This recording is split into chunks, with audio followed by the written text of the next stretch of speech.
नमस्कार। आप सुन रहे हैं द बॉलीवुड रेडियो और मैं हूं आपके साथ आकाश।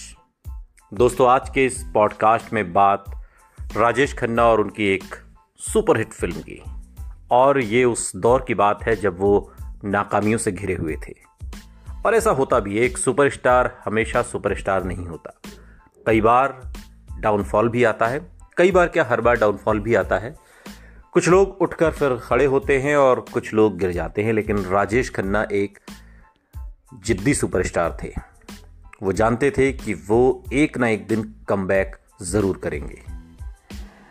और फिर राजा की वापसी का दौर शुरू हुआ। डायरी खाली है, जो डेट्स चाहिए लिख लो, ये राजेश खन्ना की आवाज थी।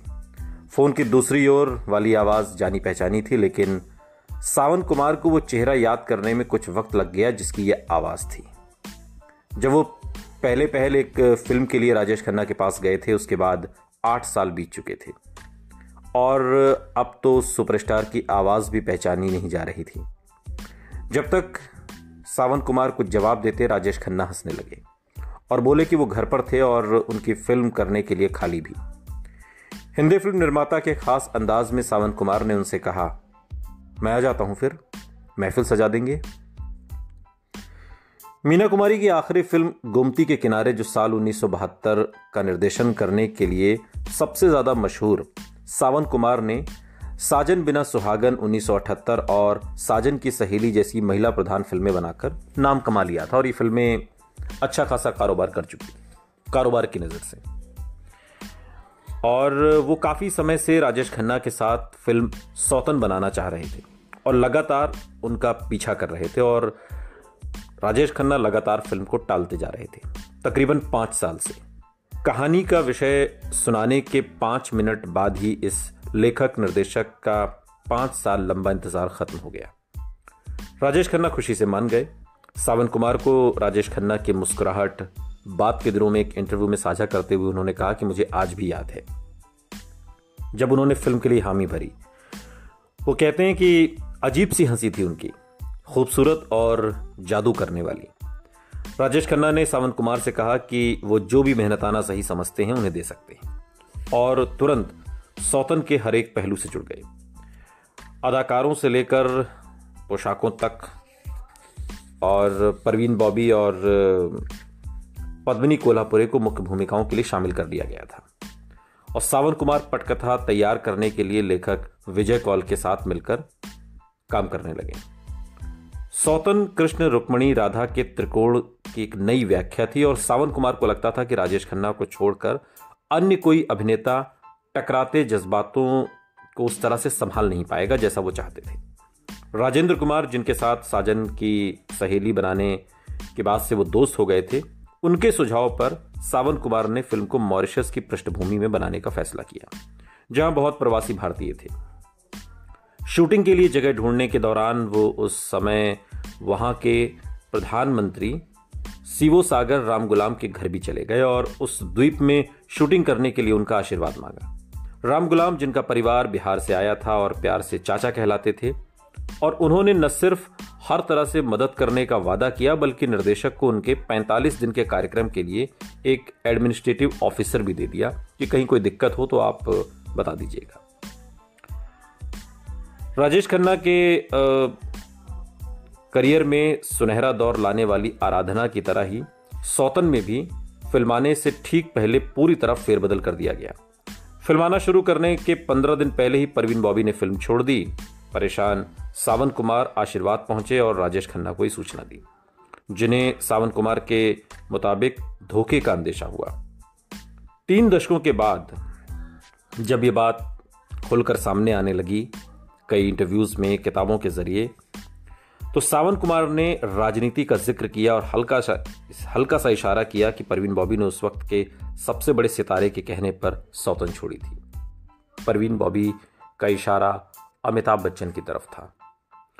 राजेश खन्ना ने जीनत अमान को फोन करके उनको भूमिका की पेशकश की, लेकिन वो फिल्म के लिए लगातार 1.5 महीना नहीं दे सकती थी, और तब सावन कुमार को मुख्य भूमिका के लिए टीना मुनीम का ख्याल आया।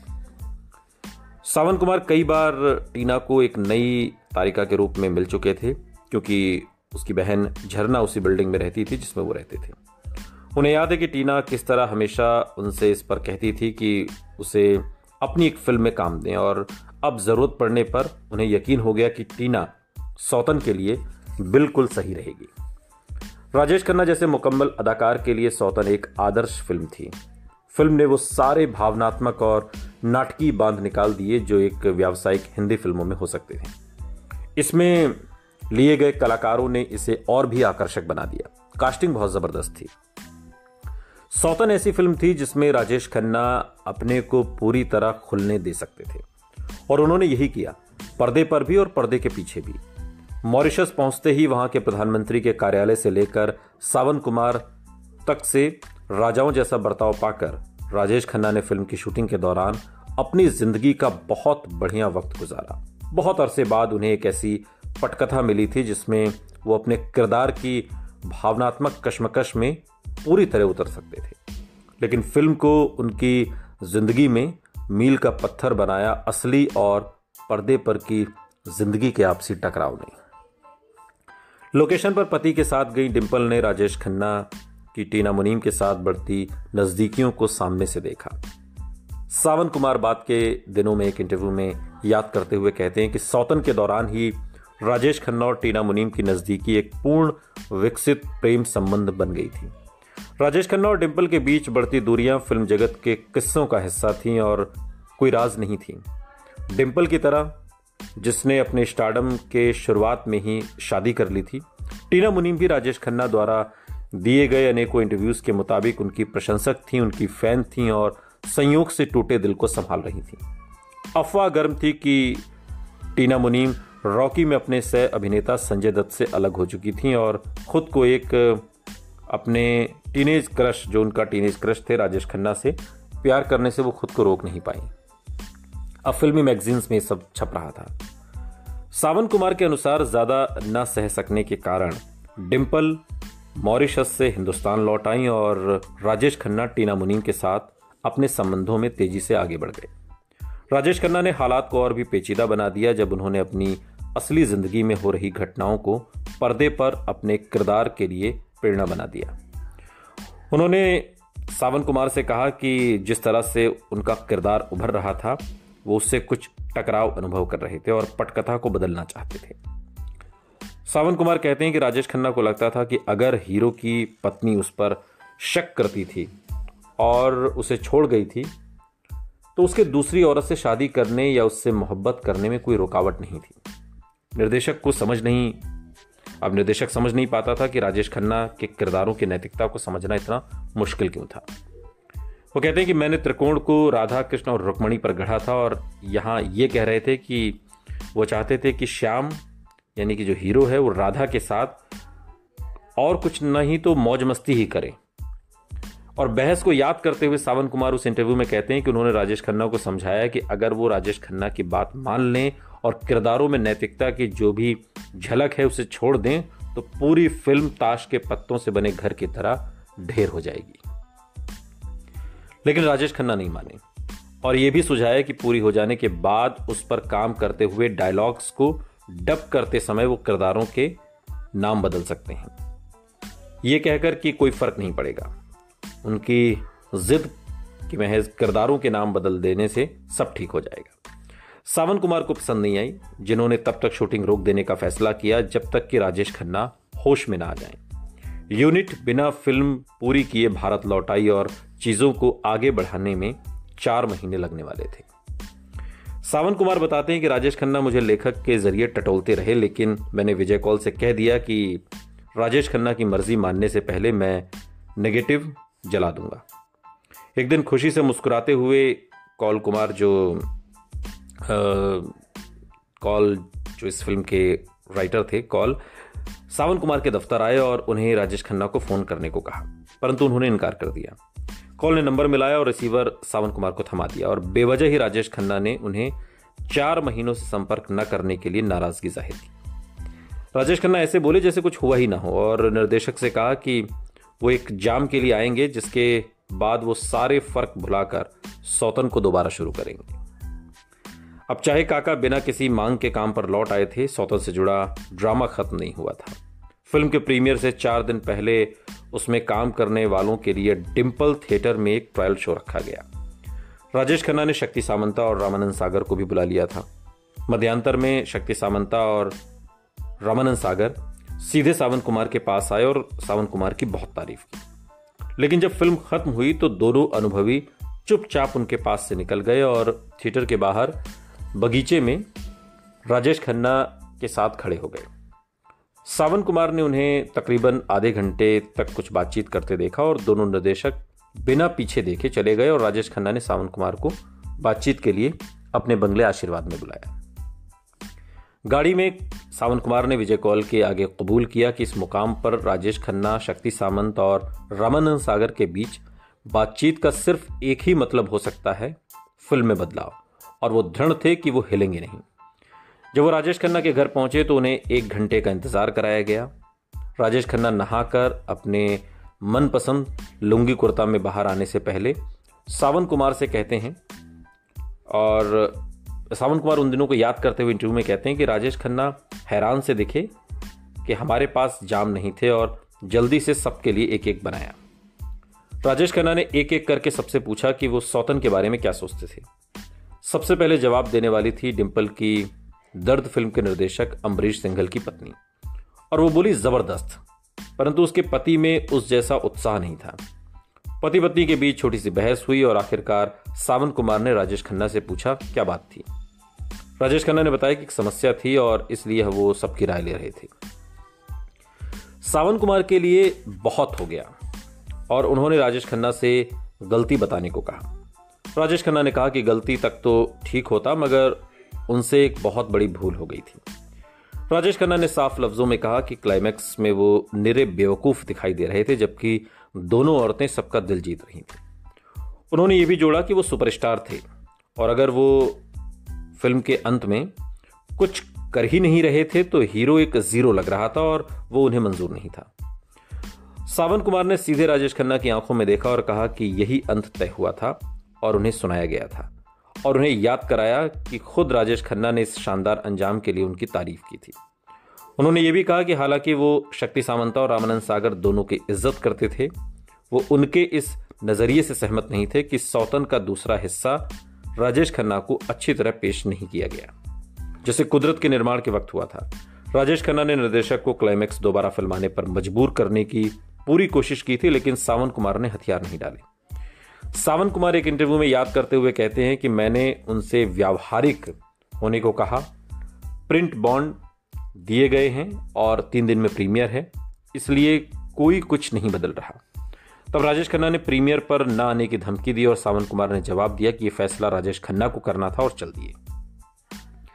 राजेश खन्ना की झक्की मांगे शायद ये दिखा रही थी कि उन्हें फिक्र थी कि अगर सौतन नाकामयाब रही तो ज्यादा दोष उन पर आएगा, क्योंकि दोनों नायिकाएं इतनी बड़ी नहीं थीं कि लोगों को खींच पाएं। साथ ही हो सकता है कि शायद उन्हें यह फिक्र रही हो कि अगर फिल्म नाकामयाब हो जाएगी तो ठीक है, लेकिन अगर कामयाब हो गई तो उनका योगदान अनदेखा कर दिया जाएगा, क्योंकि नायिकाओं के किरदार इतने अहम थे। नायक को ज्यादा अहमियत देने के लिए राजेश खन्ना को जोर लगाना था। उनकी फिल्म की कामयाबी से ज्यादा फायदा उठाने की ख्वाहिश हो सकती है। इस फिल्म में उन्हें काफी विश्वास था।